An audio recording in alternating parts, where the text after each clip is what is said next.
14 የጋራ ነጥቦች 60 ቀናት ይህ ውል ሁለቱንም አካላት በበቂ ሁኔታ የቆነጠጠ እንደሆነ ተነግሮለታል። ምንም እንኳ በቃል ደረጃ ሀገራቱ የተስማሙባቸው አጋጣሚዎች የበዙ ቢሆኑም በአንዳቸውም ግን ቃል ተከብሮ አያውቅም። እንደውም የጋራ ባልመሰለው ያልተጻፈ ውል የቁርሾው ግለት ሲንር ተመልክተናል።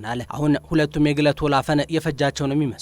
ምክንያቱም የተቀመጡትን የስምምነት አንቀጾች ያለማቅማማት ለመተግበር ከጫፍ ደርሰዋልና ነው። ፕሬዚዳንት ዶናልድ ትራምፕ ፈረንሳይ በቡድን 7 ሀገራት ስብሰባ ላይ ሆነው ሀገራቸው በኢራን ላይ የምታደርሰውን ጥፋት ለማቆም በፊርማቸው አረጋግጠዋል። ቴህራንም ብትሆን የውሉ አካል እንደመሆኗ የተቀመጡትን ማሰሪያዎች ለመተግበር ፈርማለች። ታዲያ በዚህ 14 የመግባቢያ ሰነድ ውስጥ ምን አይነት አስማሚ ነጥቦች ተካተዋል የሚለው ሲጠበቅ ቀዳሚው ሁለቱም እያደረጓቸው ያሉ ወታደራዊ እንቅስቃሴዎችን ማቆም የሚለው ተቀምጧል። እዚህ ጋር አሜሪካን በሊባኖስ የምታካሂደውን ዘመቻም የማቆም ግዴታ ሲጣልባት የግዛት ሉዓላዊነትን ባከበረ መልኩ የመንቀሳቀስ ግዴታም አለባት።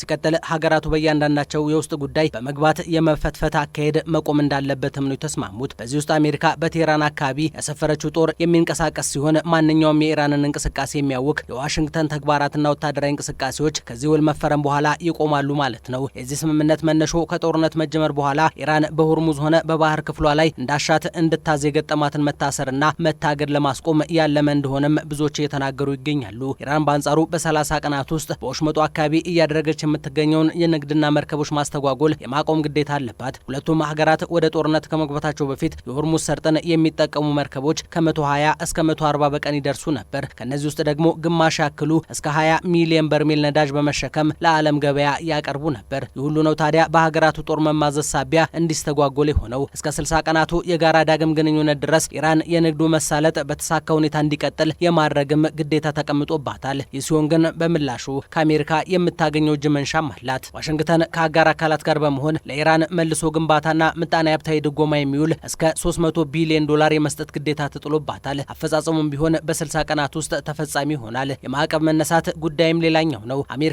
በኢራን ላይ ከ1979 እንደ አውሮፓውያን አቆጣጠር ጀምሮ በርካታ ክልከላዎችን የያዘ ማዕቀብ ጥላባት የቆየች ሲሆን በታሪክ አሳሪው ማዕቀብ የሚልም ስያሜ እስከ ማግኘት ደርሷል። ይህ ነው አሁን ቀዳሚና ተከታይ በሚለው አሰራር መሰረት ሊቋረጥ ጫፍ የደረሰው። በዚህ ውስጥም ኢራን በከፍተኛ ሁኔታ ተጠቃሚ እንደሆነች ተንታኞች መናገር ጀምረዋል። በአሜሪካ ትዕዛዝ እንዳይንቀሳቀስ የታገደው የኢራን ሀብት ከዛሬ ጀምሮ መለቀቅ ይጀምራል። ይህ ለሀገሪቱ መልሶ ግንባታ ሌላ አቅም እንደሚሆናት ነው የሚጠበቀው። ማስፈጸሙን ኃላፊነት ደግሞ የተባበሩት መንግስታት ወስዶ የሚሰራበት ይሆናል። ከሁሉ በላይ ግን ኢራንም ሆነች አሜሪካ ወደዚህ ጦርነት የከተታቸውን የአቶሚክ ጦር መሳሪያ ባለቤት የመሆን ፍላጎት መረሳት የለበትምና ሀገራቱ ለዚህ መፍትሄ የሚሆን አንቀጽም እንዲካተት አድርገዋል። እናም ከዚህ በኋላ ኢራን የዚህን አውዳሚ ጦር መሳሪያ ባለቤት የመሆን ፍላጎቷን በማቆም ያስቀረቻቸውን የማብላያ ግብዓቶች ማስረከብ አለባት ነው የተባለው። ነገርየውን ተቆጣጥሮ ሀገሪቱ ከድርጊቷ ነጻ መሆኗን የሚጽፍላት ደግሞ የዓለም አቀፉ አቶሚክ ተቆጣጣሪ ድርጅት ይሆናል። ምላሹም ለዚህ ከወደ አሜሪካ በኩል ብዛት ያለው ነዳጅ ከኢራን መግዛት የሚለው ተቀምጧል። ፕሬዚዳንት ዶናልድ ትራምፕ ከዚህ ነጥብ ጋር በተገናኘ ኋላ ላይ ለጋዜጠኞች ሲናገሩ ኢራን ከስምምነቱ የምታፈነግጥና ዩራኒየም የምታብላላ ከሆነ ሙሉ ለሙሉ የመጥፊያዋ ጊዜ ይሆናል ሲሉ ነው የተደመጡት። ይህ በኢራን በኩል የነገሮች መጨረሻ ጅማሮ የሚል ምላሽ ሲሰጠው ውጭ ጉዳይ ሚኒስትሯ ኢስማኤል ባጋይ ነገ ማለትም አርብ የየሀገራቱ ፕሬዝዳንቶች በስዊዘርላንድ ከሚያደርጉት የፊርማ ስነ ስርዓት በኋላ ሁሉም ግልጽ ይሆናል ብለዋል። የኢራን ተደራዳሪ ቡድን አባልና የፓርላማው አፈ ጉባኤ ሞሐመድ ባጋር የውሉን ተፈጻሚነት በተመለከተ ሲናገሩ ከዚህ በኋላ ኃላፊነቱ ሙሉ ለሙሉ አሜሪካ ላይ ወድቋል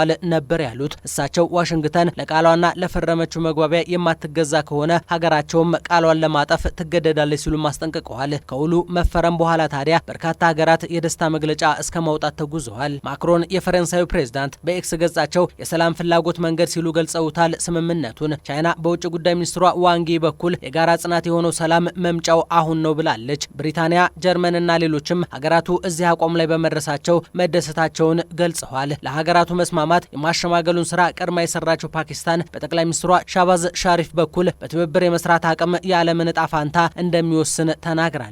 ነገ በስዊዘርላንድ የሚደረገውንና በአካል የሀገራቱ መሪዎችን ፊት ለፊት የሚያገናኘውን የፊርማ ስነ ስርዓትም ኳታር የምታሳልጠው ይሆናል። ለሁሉም ግን እፎይታው የሁላችን ሲሆን ሆርሙዝ የፈጠረው መስቀልቅል ላይደገም የሚቋጭበት ጊዜ ቅርብ መስሏል።